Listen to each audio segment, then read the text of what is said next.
Happy Friday to you all. A lot to get to ahead on today's show. An exclusive conversation with Kaleb Hayes as well as BYU safety Malik Moore is on the way on today's podcast. And we'll also get to some more questions we did not get to on the Thursday edition of the podcast. All of that coming up on today's edition of Locked On Cougars. You are Locked On Cougars, your daily podcast on the BYU Cougars, part of the Locked On Podcast Network. Your team every day.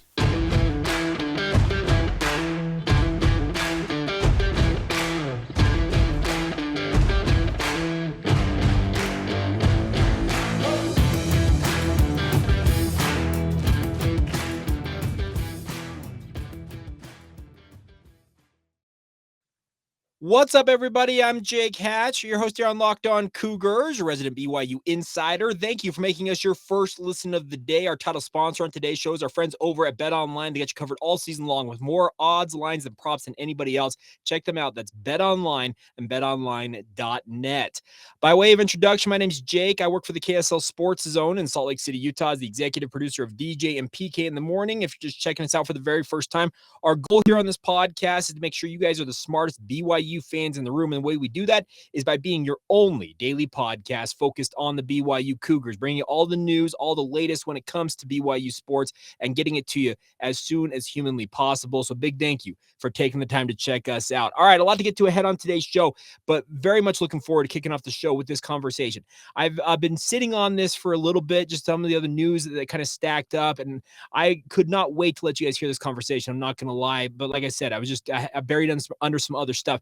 I had a great chance. This is during BYU Photo Day, so this goes back almost 2 weeks at this point, but I had a great chance to catch up with both Malik Moore as well as Kaleb Hayes. My original premise was to talk to Malik during this, but he actually called Kaleb Hayes over right as we were starting the interview, and pardon my shoddy camera work, as you'll see here in this video clip, but a great conversation ensued with two of BYU star defensive backs. Malik obviously leading BYU safety group, Kaleb Hayes looking down to lock down one side of the field at cornerback for the Cougars. And I started off by asking both of them, what did they work on most during the offseason? It was a lot of I think it was more technique, if anything. 'Cause I think, we all have the athletic ability to play the game of football, but at the end of the day, it's more than that. It's where your feet are going to be at the right times, where your hips at, what hand are you stabbing with, So I think for me, it was definitely more technique. In the offseason, I try to work a lot more tackling, because that's a big emphasis on our defense right now. And then for me, being a safety, that's the number one thing. You can get takeaways all you want, but if you can't tackle the ball, then why does it matter? So, yeah. Kaleb, you played corner, but what did you work on?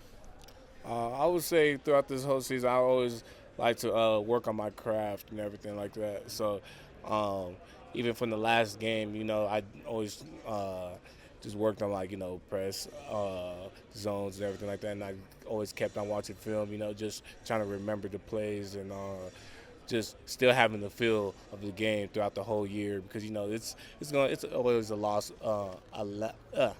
long off season. So sometimes dudes like to forget and become rusty. I have my own little philosophy, I can't afford to become rusty, so I always have to be spot on and Johnny on the spot.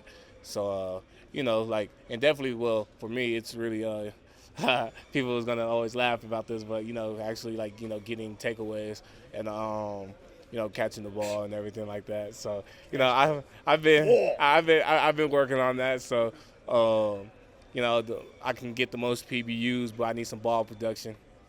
Well, and that's the thing I was going to ask you about. You had a number of pass breakups last year. You were making a run actually at the single season record at one point for pass breakups here at BYU.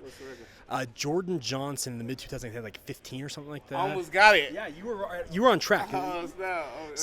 But that's the thing about that. I didn't even know that. I didn't know you didn't know that. Right. I didn't. Is he number 2 now or something? He'd be right there, I think. I'm in the Bucks. He finna get that, boy. He finna get it. That's the thing that sucks, though, because you're not finna get the same energy this year, though. Because they're not finna throw the ball to you. That's the crazy part. No, I would hope they throw the ball to me. They're not going to. I'm all right, so I hope they throw the ball to me. You feel me? Yeah, he wasn't working on nothing in the offseason. Yeah, he was just eating burgers and chilling on the boat. Okay. He wasn't working on nothing. So test him if you want to. Test him. So with regards to being a cornerback in this defense, and Malik, you're at safety, so you're watching both. D'Angelo, I guess, opposite a guy like Kaleb. When it comes to setting up and communicating with your guys and making sure that they're on the same page, how much communication do you have with these guys in game? I think for us, it's not even so much the basic communication anymore. It's more so like, hey, like it was like I practiced the other day. You were like Malik, make sure you get over because I am about to. What'd you say? Oh, you were like get over. Yeah, because I was about to jump. I was about to jump some stuff. So I want him to get over a little bit quicker. Just like what he's trying to say is like just little things. Like since we already know the defense and we already know how to play within the calls, we can actually you can play around with it. You know what I mean? Make more plays on the ball. So I can get him to force the quarterback to throw something more deep because he's jumping everything short. You know what I mean? So I can play more aggressive to the half or whatever it is. So and he's watching film, I'm watching film. So we're gonna know during the game time like this formation. Their tendencies, what they like to do. Trying to route smash out, whatever it is. So, I mean, communication for us now it's bigger than just. It's our bond. You guys sync. It's our bond now. It's like we read our minds. Like, we had a game night like 2 days ago. He did. It's me, I him, won. and Gabe Jeudy. I won. Shut up. I won. Oh, I won. You did win? Yeah, okay. I won. All right. I wanted to ask you about Gabe. He's the new guy here. Came in from Vanderbilt. What's he been like so far? That's you, Kaleb. Yeah, he's been honestly, I'm playing now. He's been great. Like he's been really great. I think the coaches see it. He brings experience to the team. He brings I was actually talking about this, the situational football IQ, of course, of it. And he brings the physicality. He's just a natural football player. Got great instincts. He's also my roommate. So, we always talk football. We always talk about little things, get on the same page and everything like that. I help him out. He helps me out as well. We just like to just love and learn from one another. And one thing about Gabe's a smart dude. Like, Gabe's probably one of the smartest guys I know. Like, it doesn't even have to be about football. It can be about political things. It can be about engineering something. Like, bro, he's ridiculous. He's smart. Like, at the end of he went to Vanderbilt. I was gonna say, you don't graduate from Vanderbilt for nothing. Yeah, so I mean, he's a smart dude. So I mean, just talking to him, you can tell he's very intelligent. And then when you're talking football with him, it correlates, all together. So. I got 2 more questions for you guys. Obviously, a lot of people were down on the rush defense a year ago. And I know both of you guys are defensive backs, but what role do you guys play in improving the overall rush defense from your various positions? Clean up crew. Okay. Sometimes when that ball's 20 yards down the field, that's when it comes time for the safeties to come down and make that hit. That's what comes down for the corners to get off blocks, shed blocks, and get the runner. So I mean. We don't blame anything on anybody. It's football. Stuff happens, you know what I mean? Sometimes it might be wrong personnel and they ran the right formation and play. So it's just, about us, doing our 111, our job, which is that tackling part and whatever it is. Yeah, our defense have a scheme and it works. And we just have to, play within it. Don't get too greedy because, we're a team that eliminate a lot of big plays and everything like that. And we like to have we like to play the game however BYU plays the game. The coaches, I trust the coaches within what they do. Our D line is going to be great. They're amazing. They worked hard. They know what they have to work on, and we know we have to work on ourselves. And we just I appreciate those big boys because it's hard in the trenches. You feel me? Every play, every down. That's hard. It's every down. Getting in the mud and everything like that. They're the unspoken heroes, and we just have to we have to appreciate that because if we don't have them, a lot of those games, all those close games, we don't have. So all you fans back home that be hating, y'all think y'all know what y'all talking about? You get down there and do it, and you tell me how it go. But yeah, we love our big boys, man. They're gonna show out this year. They're gonna 20 plus sacks, 20 plus something. I got to tie TFLs. We got you gotta have some type of goal. All right. So last thing I got for you, Kaleb. How stingy is this guy with his Wingstop wings? Oh, very stingy. What? Hey, no, listen. Are you capping right now? No, What? I shouldn't even honestly ask to be like, hey, Malik, can I get some wings, man? some pepper. Like, it should be already, like, he comes to my house, like game night, right? Like, 2 days ago. Why wasn't there no wings? All right. No, like, you feel me? Like, why wasn't there no wings? Yeah. Like, it should tell you just be unspoken. He gets free wings. First of all, a closed mouth don't get fed. That's rule Oh, number my one. goodness. So all you kids out there, my mama taught me a closed mouth don't get fed. So if you want something in life, ask for it. Go get it. Go seek guidance and counsel, wise counsel. And this man right here didn't go seek wise counsel. I was his wise counsel. If he wanted some wings, who should he have asked? Malik. Thank you. And I gave people wings. Put that on, get it to the BYU social media team. Ask some people I done gave wings to. I'm his teammate. I haven't had one wing. You're not my teammate, bro. You're my brother. So you don't need no wings. You got love. Thank you so much, gentlemen. There you go. Malik Moore, Kaleb Hayes. What a fantastic conversation. And I'm going to have to follow up with Malik and see if he's given Kaleb some of those wings. But as he said, they all got love. You heard him talk about the fact that the defensive line, he says 20-plus sacks. I hope there's like 30 or plus sacks. But that's just personally my opinion on the matter. But a fantastic conversation. Both guys you're going to see feature prominently in BYU's defense this year right there. And as you can tell, some fun-loving, some high energy, and just some great personality from both Kaleb Hayes as well as Malik Moore. And a big thank you once again to them for taking some time to talk with me. That was during BYU Photo Day just probably about 2 weeks ago now, but a great conversation all the same, and really enjoyed catching up with the both of them. All right, coming up here in just a minute, I had a number of you send in questions for our mailbag edition we did not get to on yesterday's show. I figured, you know what? Let's get them done today. So we'll get to those coming up here momentarily, though. First, a word on our friends over at BetOnline. BetOnline is the fastest and the easiest way to check in on all of your betting needs. Find all your favorite sports and events, and the number one online source for odds, lines, and games. Find reviews and news of every league, including Major League Baseball, NFL, college football, NBA, college hoops, NHL, combat sports, esports, and even golf. BetOnline continues to be the top online resource for all of your sports wagering information, from live in-game betting, scores, and podcasts. They have got you covered. Head to BetOnline today or use your mobile device to learn more about the action available to you guys now. That's all courtesy of BetOnline, where the game starts. A reminder for you guys that the Ultimate College Football Preview is here. It is a 7-episode preview with college experts, local team experts, and Odyssey College Football insiders. It's everything you need to be ready for the college football season all in one spot. Search for the Ultimate College Football Preview on your Odyssey app, YouTube, or wherever you get your podcasts. All right, let's answer your guys' questions. Some of them coming in after I finished up yesterday's episode, but some I did not get a chance to get to on the Thursday edition of the podcast. So let's get to them now. We'll start off with this. I'm coming in from Ryan Welling at Ryan_Welling says, what is the status of Atunaisa Mahe? Of all the injured players, I worry most about his status considering the D-line struggles towards the end of last season. And Ryan, what I can tell you about this is Atunaisa Mahe, I'm not expecting to see him against USF at least. Based on what I saw during training camp, he has not yet taken the field. And obviously that could have changed in the last couple of days as they begin game prep, but he has been slowed up due to some lingering injury concerns. We heard from Coach Tuiaki during about the middle part of training camp. Actually, funny enough, no, that was during BYU Photo Day. So the same day I recorded with Malik and Kaleb Hayes.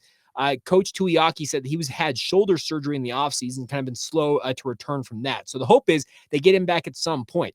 I will acknowledge, yes, that there were struggles on that defensive line, and a guy like Atunaisa Mahe, with his experience factor, you'd think he'd be a welcome addition to this line. And once he's healthy, I fully expect that they will get him back out there. But until he is healthy, you can't afford to run him back out there. He's got to be ready to go. And that some of the biggest concerns last year was the fact that both he and Caden Haas dealt with some injury concerns during the season. And that very much hurt BYU's defensive line, especially in the rush attack side of the defensive scheme. And the biggest thing is guys like Josh Larson, I think, are bigger this year. I think a guy like Lorenzo Fauatea back to full health in his own right, a guy who missed the majority of last year himself with a back injury. He's now weighing 300 plus pounds. I'm expecting to be a lot. What am I trying to say? There's going to be a lot more beef in the middle for BYU's defense. They've got multiple guys over 300 pounds last year. I'm not sure they had maybe more than one guy over 300 pounds last year. That's something that you have to have, just that beef in the middle to be able to hold up against opposing rush attacks, and BYU appears to have that this year. Will it result in a better rush defense? That's the hope, but only time will tell if they can go out there and prove that. And our first opportunity to see that will be against USF. Next question coming in from BYU Hawk. He says, Iowa is heaven. He's both an Iowa Hawkeyes fan as well as BYU fan. He says, in your open media sessions, have you seen more blitzes being called than we have seen in games the last few seasons? Says, I understand that practice is a small sample size. I can tell you this much, BYU Hawk, is I've seen BYU run a pretty base level defense during our media sessions. I have seen some blitzes. They have brought guys up, walked them up to the line, had guys come from different angles on the football field, but it's all been pretty base level stuff. I would assume that BYU's probably keeping a lot of that stuff under wraps before they unleash it against USF. And I'll also say that BYU's been very careful with regards to how what we call it, media, the guys like myself, the TV stations out there, when they shoot BYU practice, they're not able to do what they call wide angle shots. They can't shoot an entire play with all 11 players in it, so they can show the scheme, that type of stuff. They want you tight angle stuff to follow the ball, essentially, to keep that stuff from getting out. But I think that you'll see BYU be a little more aggressive. I think the biggest indicator of what you can expect from BYU, especially with a healthy linebacker contingent led by guys like Keenan Peely, is to look at the early part of last season, the Arizona game, the Utah game, and the Arizona State game. BYU was a lot more active and a lot more aggressive defensively during those games when guys like Keenan Peely were healthy. So the hope is they'll get back to more of that versus the very passive drop 8 scheme it felt like for many instances that we've seen during Kalani Sitake's tenure, and especially towards the tail end of last year when it just felt like BYU was trying to do anything and everything just to slow teams down. Let me also add one thing. In circumstances like the Virginia game last year, BYU's getting absolutely beat like a drum with their defensive scheme in the first half of that game. They dropped into the drop 8 against Virginia last year, and guess what won the game? That drop 8. So there are times that the drop 8 is actually very effective. How much BYU's relied on it? I'd say that's not as effective, if that makes sense. All right, House of BYU weighing in here says, hey, Jake, can you shed some light on Chris Jackson? We know he's back at BYU, but we haven't heard anything about him in discussions regarding wide receiver 3, 4, or 5. Seems odd for a guy that was part of that conversation last year and saw the field a little bit. Has he dealt with an injury that you know of? Now, what I can tell you about this with regards to Chris Jackson is he actually just recently finally rejoined the roster. I don't know if he had to get himself enrolled back into school. I don't know if he had injury concerns. I don't know if he had paperwork he had to fill out. But just this past week, he has finally rejoined the team. So he has not participated in the vast majority of training camp. So at this point, I would not necessarily be counting on Chris Jackson doing much of anything, at least early on this season. It is kind of funny that he announced he was transferring to Hawaii, then announced he's coming back to BYU. He is the beneficiary of a nice package, obviously coming in that NIL deal with Built Bar to pay for his tuition. So he's taking advantage of that opportunity. But if he contributed at all in any meaningful way this year, I think that's more than you truly probably should expect going into this year. I think there's a number of other wide receivers on this roster, most notably Cody Epps, Chase Roberts. I'd even say guys like Cade Moore and Tanner Wall are probably ahead of him in the pecking order right now. But there's no reason to think that if he comes in and blows the doors off everybody in practice that he can't move right back up that depth chart. I'm just not necessarily counting on him being one of the top 6 receivers for BYU this year. I think the top 6 guys, Gunnar Romney, Puka Nacua, Keanu Hill, Braden Cosper, Chase Roberts, Cody Epps. Those are the 6 guys that I think are going to be your lead dogs at wide receiver for BYU. Chris Jackson get back into that conversation. He's got some work to do if he wants to do that. All right, one other question coming in from our good friend Mojo, our resident fighter pilot serving over there in the sandbox, as he calls it, in the Middle East. Says there's a lot of smoke about big players not participating in practice. I hear Chaz is officially out this season. Is there anyone else we've heard back on definitively? Now, I can tell you this much, Mojo, is that Chaz, everything I have heard right now is similar to you. I am fully expecting that he's probably going to miss at least the majority of this season. You may see him because with the redshirt rules being what they are right now in the NCAA, he could play in as many as 4 games this season. If he gets back to being healthy, you may see that maybe in October or November towards the tail end of the season where he maybe gets some spot action there. But the hope is they can get him back to 100% or as close to it as he possibly can get and hopefully make another run at it in 2023. It's disappointing because I think we were all expecting him to go out there and be a big part of this defense this year, but it just sure doesn't look that way. On other guys, Gunnar Romney, Puka Nacua, they have not necessarily participated in a lot of practices over the past couple of weeks. What I was told, I said this on yesterday's podcast, but going back to the middle part of this week, Wednesday, as recently as Wednesday, I was told to plan on both of them being available for the game against USF. Could that be smoke being spread by BYU? Absolutely. They could be covering that up and making sure that they make it sound like they could play to give USF some doubt. I would expect if they're healthy enough, they'll both give it a go. They are gamers. We saw Gunnar Romney come back from multiple. I mean, there were two I can remember. I think he's talked about 2 MCL injuries that he suffered last year. Remember, he got rolled up on twice. He battled back, put a brace on, and played with those injuries. He's a gamer, folks. He has battled through a lot. I would expect the Puka Nacua, if he's anywhere near being game ready, he'll be out there as well. The good news is Dallin Holker, who missed a lot of training camp early on due to an injury, he has been back at practice. So I would expect that Dallin Holker is ready to go and should be available. BYU's been very smart about managing their injury situation during training camp. I would imagine that going into this game, outside of Chaz Pau'u, I don't count anybody else out. I guess Chaz Pau'u and Atunaisa Mahe. What am I saying? I think that Mahe and Chaz are probably the two that I would say, in my opinion, this is Jake Hatch's opinion. This is not BYU saying this. This is my opinion on the matter. I think those are your two guys that you'd probably be pointing at and saying, okay, those are the two guys who are probably, in my opinion, definitively out for this game. But who knows? I think BYU's been very, very careful about their injury situation, and I think they're actually going to roll into this game fairly healthy, which is a good sign coming out of training camp. And a big thank you, by the way, to all of you for your questions. It's always fun to hear from you guys. Like I said, some of those came in after I had finished up the Thursday edition of the show. So I figured, you know what? Let's grab the ones I did not get to on the Thursday edition, put them with the ones that came in a little bit later, and get to them on today's podcast. We'll round out the show coming up here momentarily with a look at the weekend for both BYU women's soccer as well as BYU women's volleyball. They are both in action this weekend. And also 2 games from the history books for the BYU football program that we'll get to as we continue on right here on Locked On Cougars. Thank you once again for making Locked On Cougars your first listen of the day. Always appreciate you guys checking out the show. Follow us on social media, Facebook, Instagram, or Twitter. Search out Locked On Cougars. Love to hear from you guys. Get your insights, your opinions, all that stuff. It's always fun to hear from you. All right, before we go on today's show, let's run down the weekend schedule for you guys. The BYU women's volleyball program, ranked number 10 in the country, opens up their regular season with the doTERRA Classic, or the BYU Classic, round 1. It's a 4-team round-robin event that is going to feature Duke, Washington State, as well as Rider University. They'll be playing at the Smith Fieldhouse alongside BYU. That'll begin today. I apologize. It's Friday. 10 a.m. today. It'll be on the BYU TV app. Duke versus Washington State, followed by BYU taking on Rider at noon. And then in the nightcap tonight, BYU takes on Duke at 7 o'clock. If you want to tune into that, it's on BYU TV and the BYU TV app. Then tomorrow, Rider takes on Duke at 4 o'clock. Then BYU will take on Washington State at 7 o'clock tomorrow night. That'll be on BYU TV once again if you want to support the women's volleyball program. Now, on the women's soccer side of things, ranked number 3 in the country, they are going to be taking on Ohio State. This is tonight at 4 o'clock, 6 o'clock Eastern, 4 o'clock Mountain Time. So I guess nighttime on the East Coast, but it is afternoon here along the Wasatch Front. They'll be taking on the Ohio State Buckeyes there at Jesse Owens Memorial Stadium. That'll be on the Big Ten Network streaming. Gregor Bell will also have a call on BYU Radio, the BYU Radio app, and BYU Radio 107.9 if you want to tune into his call of that. A big opportunity here for BYU.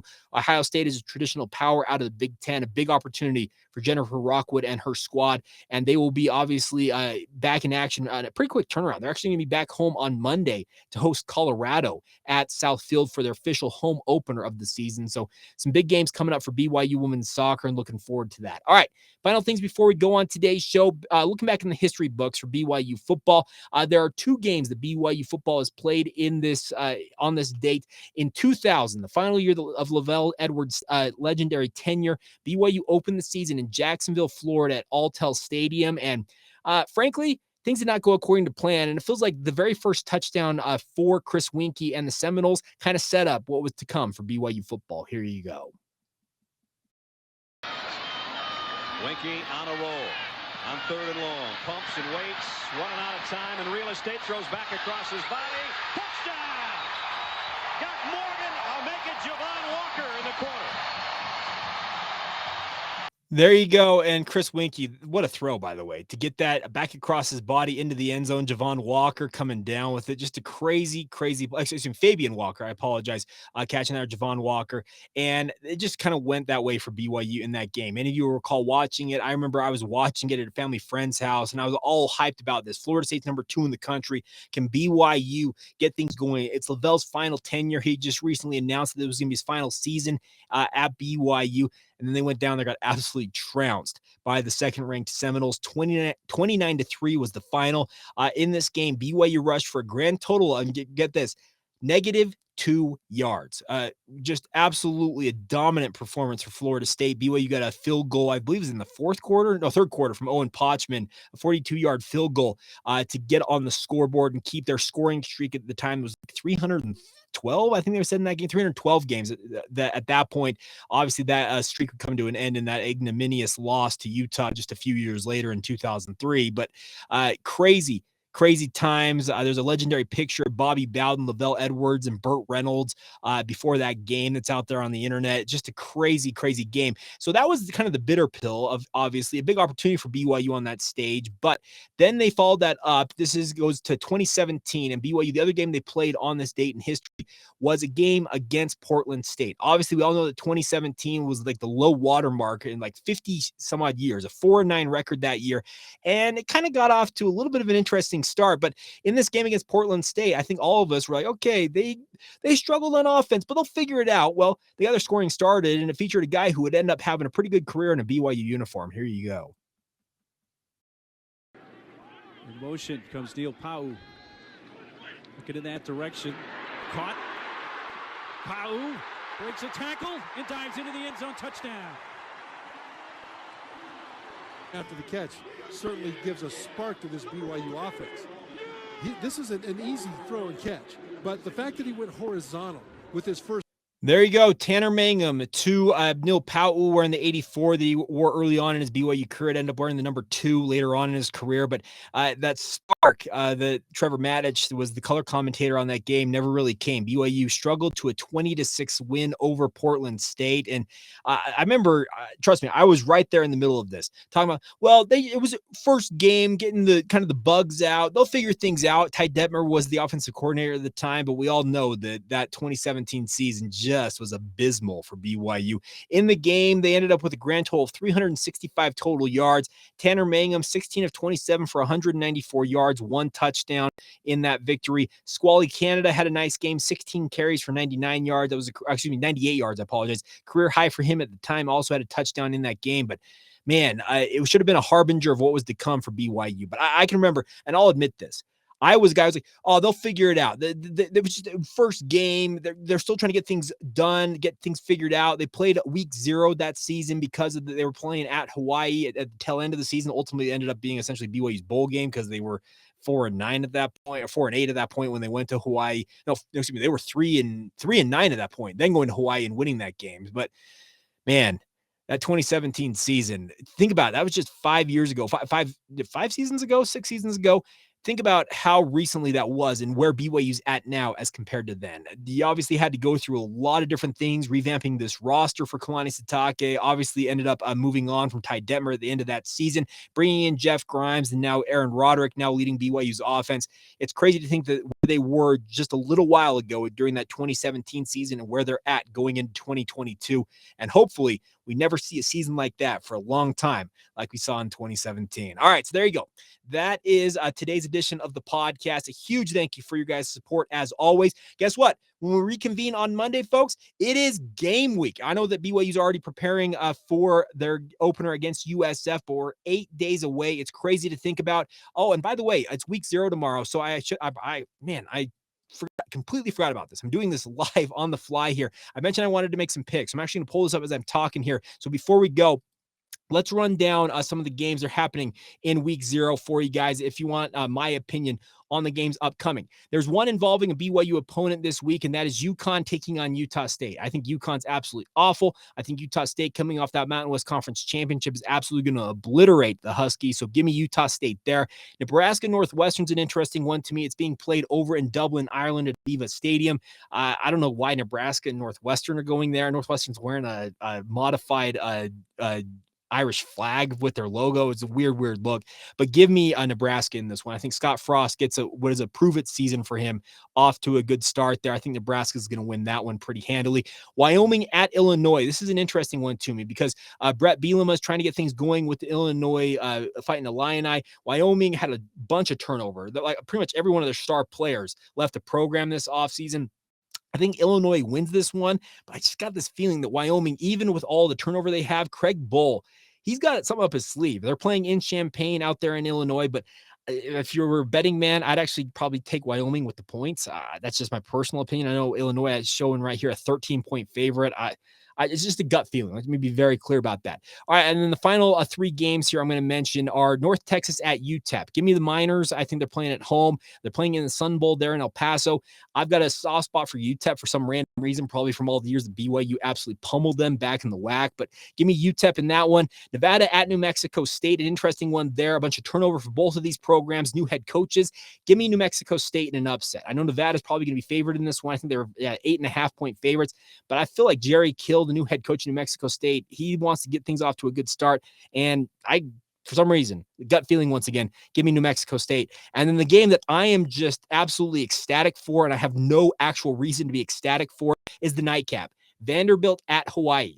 I guess similar to UTEP, I've got a soft spot for Hawaii just from those late nights watching BYU and other WAC teams go over to the islands and play the Rainbow Warriors. I think Vanderbilt is going to be in for a little bit of a culture shock, making that trip all the way over from Nashville. I do think the Commodores are going to win it, but I think Timmy Chang in his first game as the head coach for Hawaii, he's going to shock some people, I think, with how good Hawaii actually is as they deal with a bunch of turnover. The Todd Graham era ended in just absolutely horrific fashion, just spectacular fashion, I should say. They had congressional hearings. Their state Congress had congressional hearings regarding the football program. Todd Graham ends up resigning his position. But give me Vanderbilt to win the game, but I think Hawaii is going to put up a pretty good fight there. So those are my picks for this week. We'll do this on future episodes, and I will not forget to not actually pull that up before I record the episode. So there you go. That's it for today's show. Big thank you once again for making us your first listen of the day. Don't you love me when I do things on the fly here, folks? All right. So once again, thanks for checking out the show. Want to encourage you out now after making us your first listen to get over and make Locked On Big 12 your second listen of the day. It's absolutely incredible stuff from Josh Neighbors, making sure you're up to speed on everything you need to know about when it comes to the Big 12 Conference. Check that out, free and available wherever you get your podcasts or on YouTube, just like this show. Have a great weekend. We'll be back on Monday, and it's game week time, folks. Let's get going. This has been the Locked On Cougars podcast. See ya.